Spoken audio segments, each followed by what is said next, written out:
met with Steve and Jackie in their home. I like to tell people when they say, how did you come up with this design? I tell them I was sitting there one day drinking a cup of coffee and I just looked up and it came to me. Well, that's true. We were drinking coffee at their table and looked up and saw their trusses and said, those look cool. So we went from what we thought was a simple design and said, we sure wish you could put a bottom cord way up in our trusses. And Steve said, it can be engineered. I think what we got with Tanner's was not just the product, the sawing of the timbers and the fabrication of the trusses and the installation, but we got the design ideas, we got the engineering, and we got all of the add-ons along the way that really helped. One of the big things that they did for us was we were so late in the season, it was November, and winter was coming on, and people were already asking us, well, if you don't figure out what you're going to do through the center of your house, are you just going to shut down construction for the rest of the winter until you come up with a plan?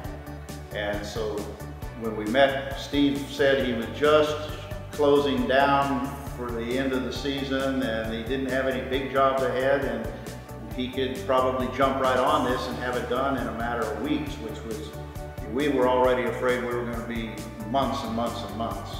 And so they fired up, started cutting the bigger beams, the structural load-bearing ones, got them in the kiln to dry.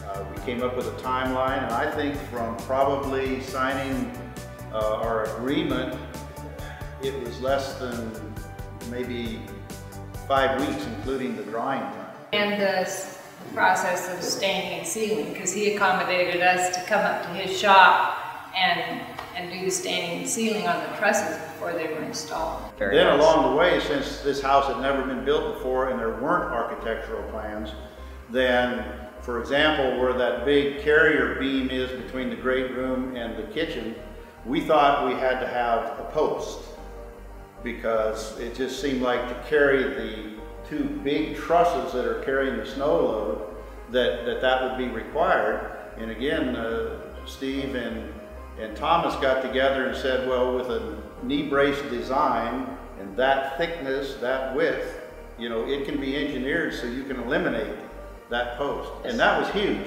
because we wanted an open concept.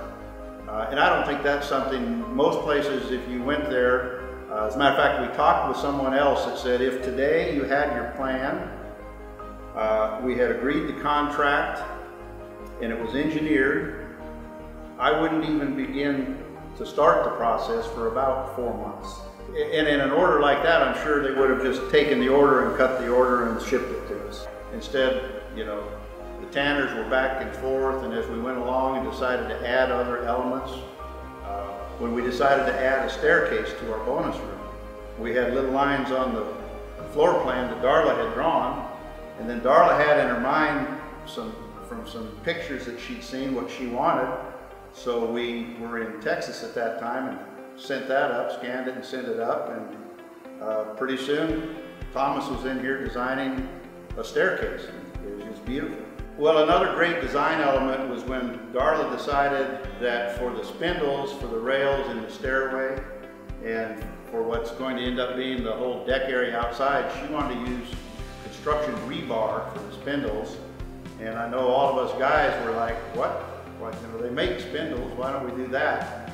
But she was dead set on the bigger the better. As the house was being built, pretty soon with the Tanner trusses, posts and beams, our theme became go big or go home, because these are all big. And so once we laid this out, Steve directed us how to do the procurement, to go buy a whole unit of rebar if we were really going to use that much. Saved a ton of money on that. And then I think Thomas pretty much went through with his help and cut and primed and painted and turned them all into beautiful antique bronze.